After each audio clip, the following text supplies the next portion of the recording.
Georgia finding a way once again to get a win. This is 29 straight now for the Dogs. Now, was it a little bit ugly? Sure, a little bit ugly. It wasn't perfect.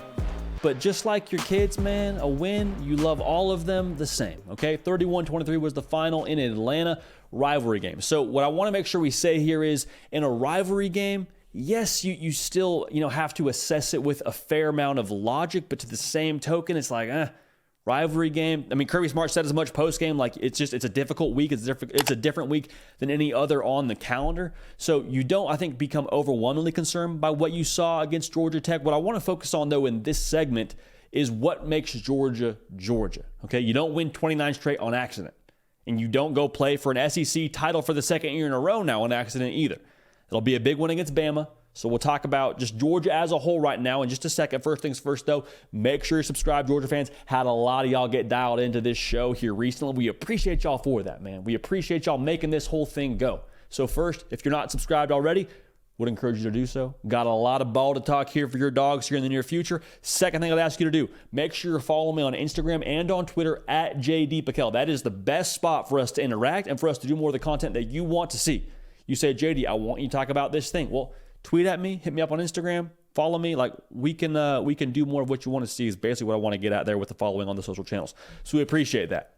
So would you have liked to see Georgia play cleaner last night? Sure, but I think also what I point to for Georgia is how dynamic they are as a whole.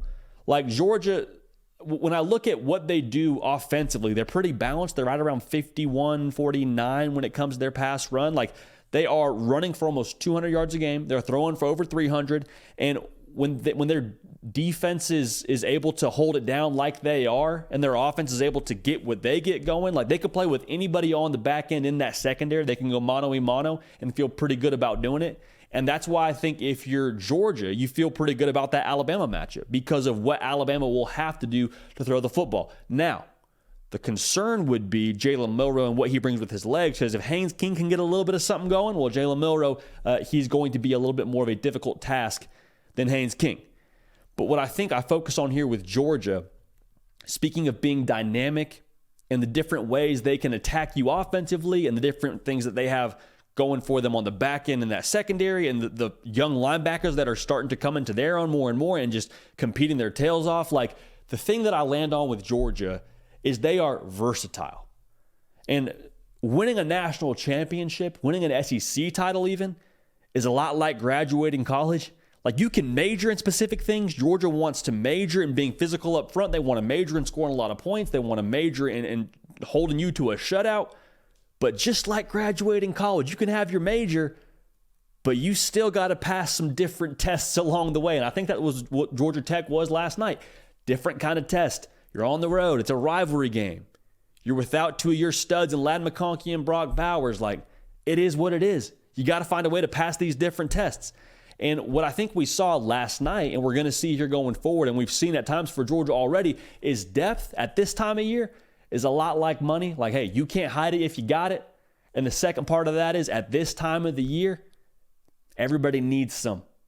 Everybody needs a little bit of depth to get by it. At some point, you need depth to be the differentiating factor for you. And Georgia, over the course of the last couple of years in their national title runs, depth has been the difference. And so now, with Georgia and the budget they have when it comes to their depth, and the way they're going to, I think, probably be a little bit more full strength going forward against Alabama, there is a legit hunger to this team. And I think that's what really makes them scary. Like for Georgia, there's no sense of, oh, we're Georgia. We walk in the building. We got this G on our helmet. We deserve to make things happen. We deserve to walk out of here with the dub. That's not the approach. I think the flip side of that is they walk in the building, they see that Georgia logo and say, hey, we got to play to the standard of this logo. We got to play to the standard of this brand. We got to play to the standard that Kirby Smart has set in place here and that guys before us that have won national titles have held up. We got to play to the standard right now. And I think the thing with Georgia, too, in addition to that, there's legit hunger here from guys that want to make their mark. Because Georgia, as good as they are right now, they're playing with a lot of production that wasn't there last year. Georgia coming into this season was 80th in returning production.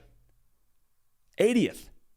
New quarterback, new OC, a A lot of new pieces on defense right now getting active. Like, these are guys that I think have a desire to, again, uphold that standard, but also have their own legacy when they leave. So this Georgia team, yes, it's the same traits, I think, and it's the same approach in the sense of how they go about their work week, but this is a different Georgia team, not just a personnel standpoint, but also an approach standpoint. There is hunger here. There's legit hunger. We saw them win a different kind of game yesterday, a little bit of a different box score than probably you were imagining if you were a Georgia fan going into this weekend.